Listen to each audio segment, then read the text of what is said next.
my husband, I want to live here. Oh. So we're in Greenville, which is lovely. But I have family in England. I go home every year. I've just been home for Easter, which is unusual. Normally it's the summer. I spend 5 weeks in the summer. We have 2 daughters, 2 grandchildren that are 13 and 15 that live in Edinburgh. I'm a twin. I have my twin sister and her children and grandchildren are in England, Lincolnshire. And I have another sister. My parents now have passed, but when I was first here, they were. So it's always been part of my marriage contract that I go home. I'm never here, just here with my lovely husband. I go home every year.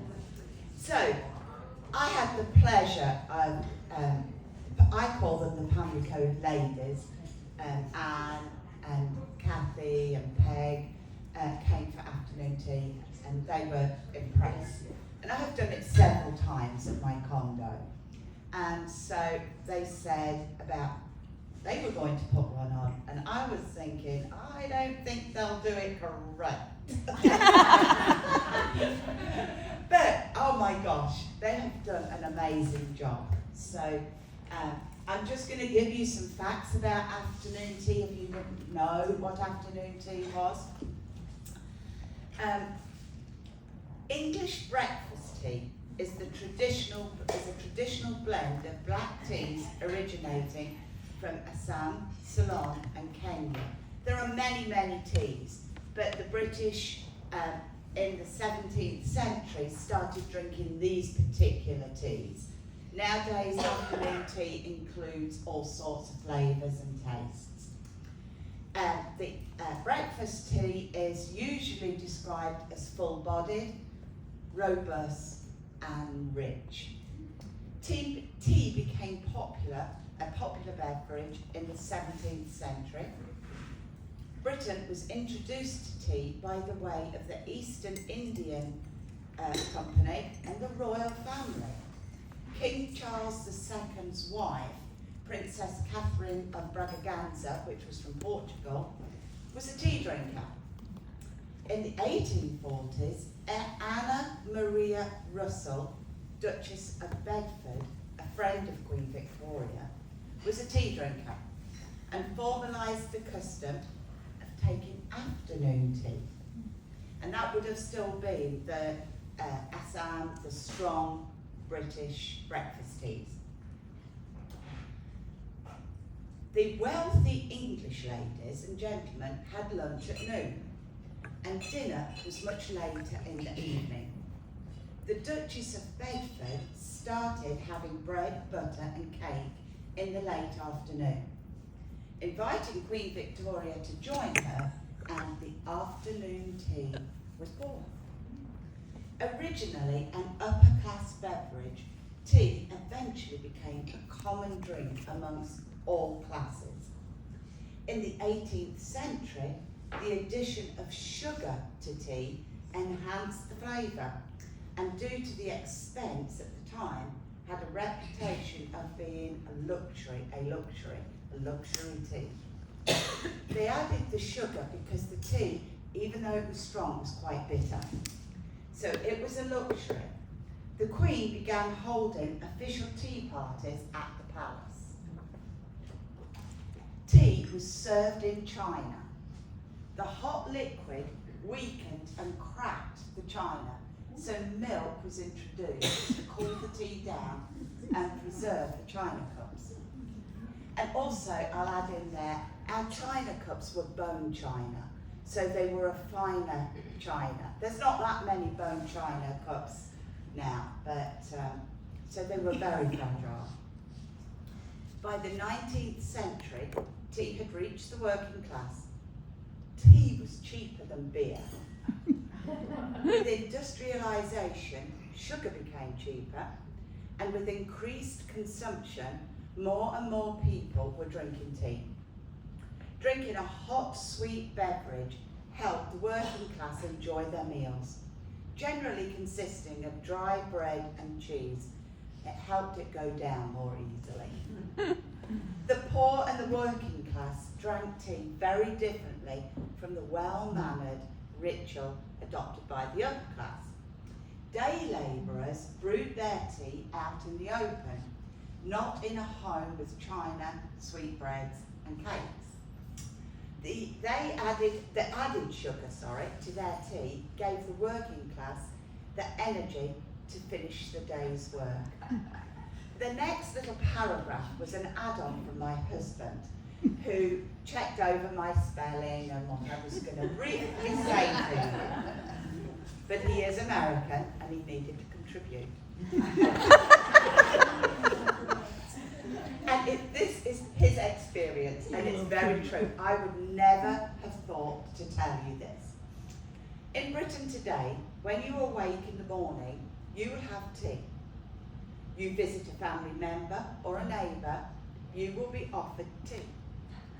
If you interact with a person experiencing drama or trauma, they will be offered tea. The tradition of serving tea breaks down barriers of human interactions and brings people closer together. And that's so true. We don't think of it, it's just a normal part of living. Somebody comes to your house, you have a cup of tea. So, and I did want to add a couple more tips. Earl Grey is very popular and people associate that with afternoon tea. It's a black tea and it's flavoured with bergamot orange rind, so it's more of a floral tea.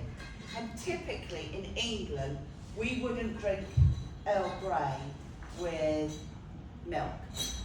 But as it's come over the ocean, people do drink it with milk.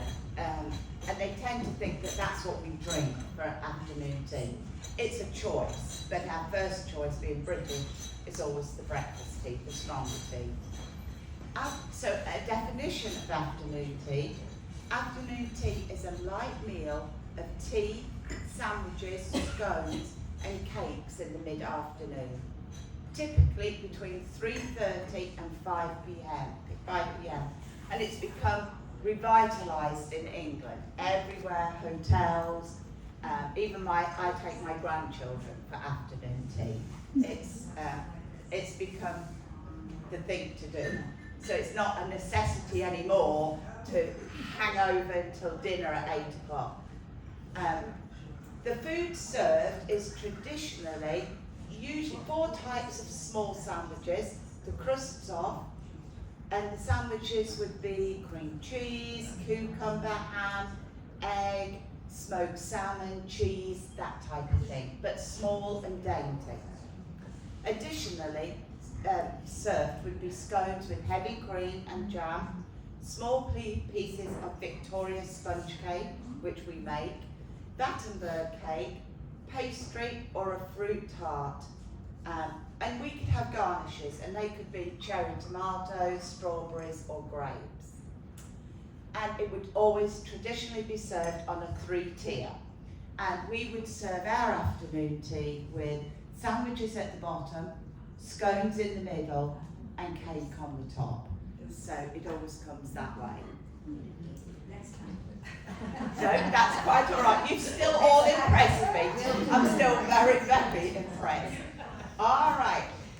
Rules for an afternoon tea. This is where I'm going to disappoint you. There's going to be some things that you're going to be very disappointed about here.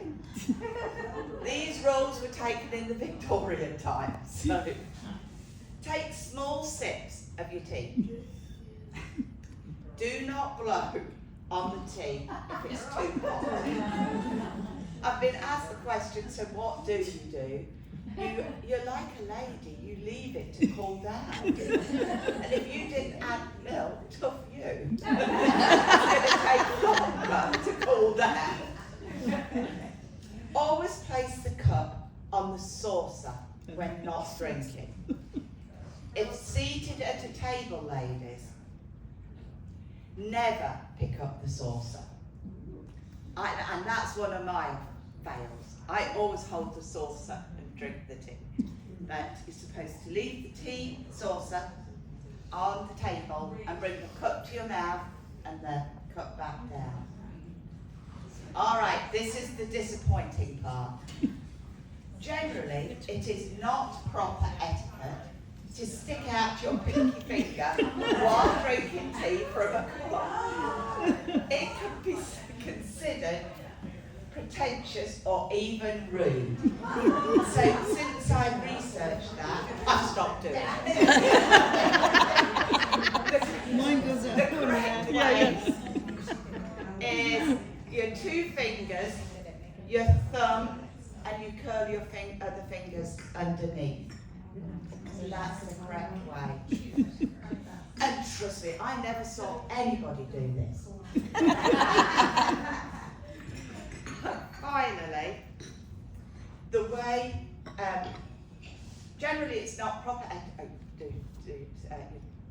pinky, I did that.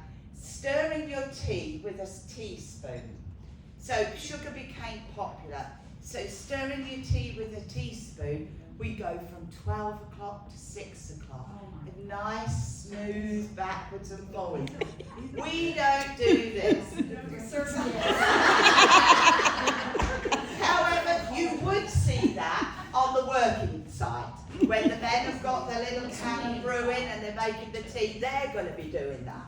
But if you want to be considered a lady, back and forth at 12 o'clock. And the final thing is, do not tap the spoon on the cup or the saucer to get rid of any drips. So I don't want to hear any clink clink. I want those pinkies in. And enjoy your afternoon.